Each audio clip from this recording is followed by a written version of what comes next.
We're going into the classroom with Mr. Russman here, and we've got a couple plays that we wanted to break down with you. Now, this was hard to find. It's hard to find because there just aren't that many in a route. Yeah. So it gets difficult, but we found two of them for you that we want to break down. All right, so early in the first half here, Duke up 8-5. As you can see, Central Arkansas has 5 turnovers and 2 made field goals, so we're off to a good start. So Duke baseline out of bounds here, Javin, Trey, and then Trey back to Javin. And this is a really simple 2-man game here. So Eric, break down the setup. Yeah. So this is one of our inbounds plays, which a lot of times face defensive teams. A lot of times we see us run an inbounds play, and it's usually sometimes not as open as we want it to be. So we usually end up seeing like the valve release, where it's just the guy at the top of the key. We throw the ball up and just start our. Yep. But we actually got to see one run through a couple. We hit on the first option in this play because there's a couple options that we don't get to if something had gone wrong. But the first play is Jones taking the ball out of bounds, which is similar to what we've done in the past. Because usually he's the best passer, so you can, even though sometimes you want like a taller guy, so you can like throw it over the defender and have more of a view.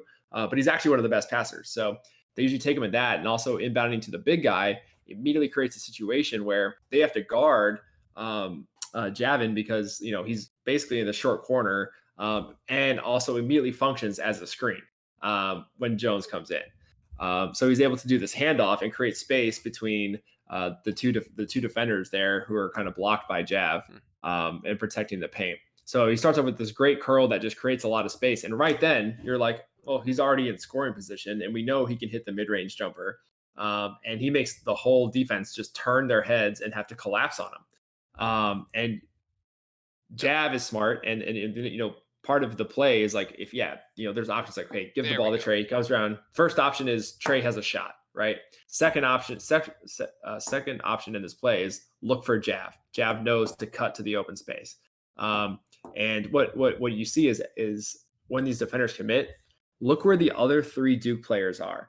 There's guy at the top of the key, guy in the wing, guy in the corner, all keyed up for 3-point shots or to attack from the weak side. Oh, and yeah. They hold.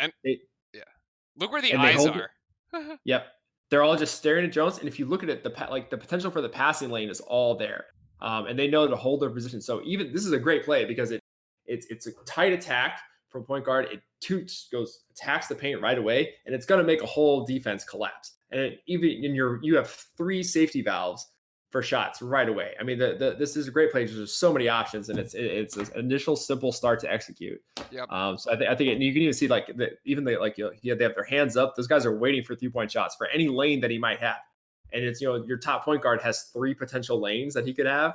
Like one of them would be open if for some reason he actually didn't have a shot, which he does in this case because there's 4 defenders on him. There's basically 4 defenders on him. Yeah, so he definitely doesn't have the shot, but what you might see from some better teams, because we had the question of is the other team's defense just horrible?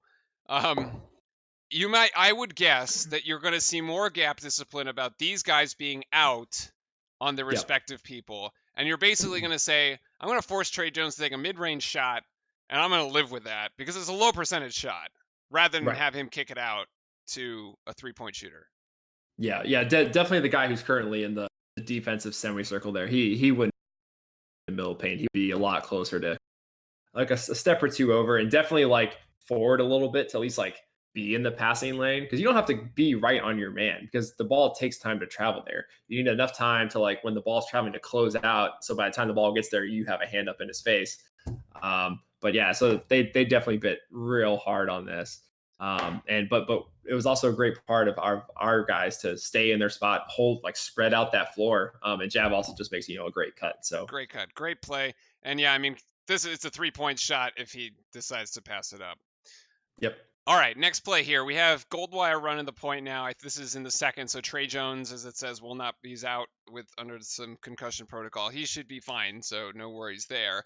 And he's calling the thumbs down on this play. Mm-hmm. So what have we got? Yeah, so this is kind of like an offensive set that has a couple, we kind of take this like starting formation with the 2 guys in the corner, and then 2 guys kind of in this like upper elbow wing position. And I was trying to zoom in, but it was a little tricky to. Yeah, he's hidden in the corner. I was trying to see if there was like, because a lot of times in plays like this, like it's kind of a symmetrical, setup. And then basically just the play is designed or could run um, uh, either direction. It just kind of Right. whichever one the point guard like goes to first. So you'll see that he kind of shades to the left side here, which is why the play kind of starts there with the down screen by Jav. Yeah, so Jav comes and sets a down screen. Wendell Moore is going to come up. His defender, I believe, goes underneath the screen, so it gives him a decent amount of space. It's going to screen Um, that. mhm. Goes over the screen.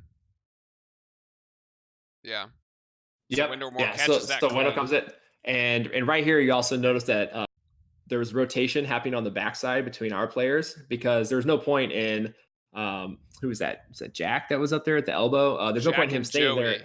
Yeah. Yeah, so Jack slides down because there was no point in him staying there because he's just going to drag his own defender when Wendell eventually comes around like this. You're going to clog Um, the lane if he stays. Yep. exactly, Hmm. exactly. So again, we do a really good job. Our plays are really taking advantage of like spreading this floor and creating lots of space for our guys to actually like make a drive and an attempt, but also still having a potential to always have like a valve of release.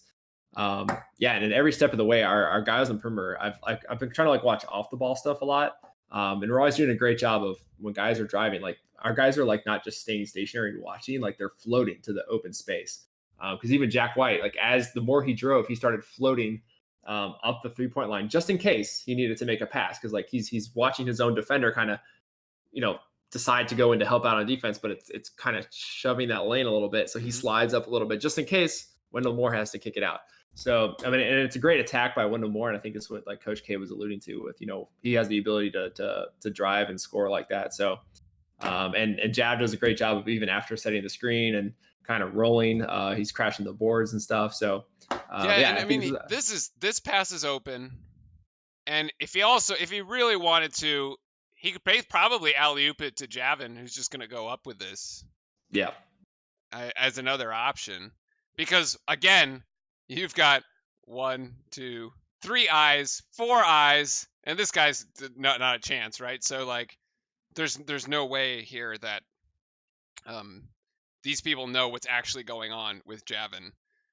yep. I suppose in theory too, you could have reversed the ball if you wanted to and try to get that three here, but Wendell just good attack here, just takes it out, and a nice little floater there in the lane for 2 Yeah. points.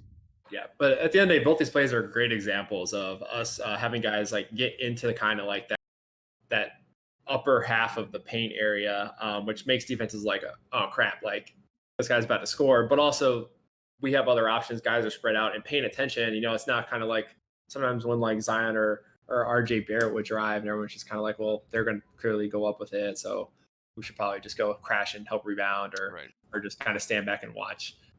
So I like it. There's going to be some when we don't score or have other options against maybe more difficult teams. I think you're just going to see the same thing to start, but it'll just be the extra pass will start being made when we come up against bigger and taller defenders that actually know how to defend the paint a little bit better.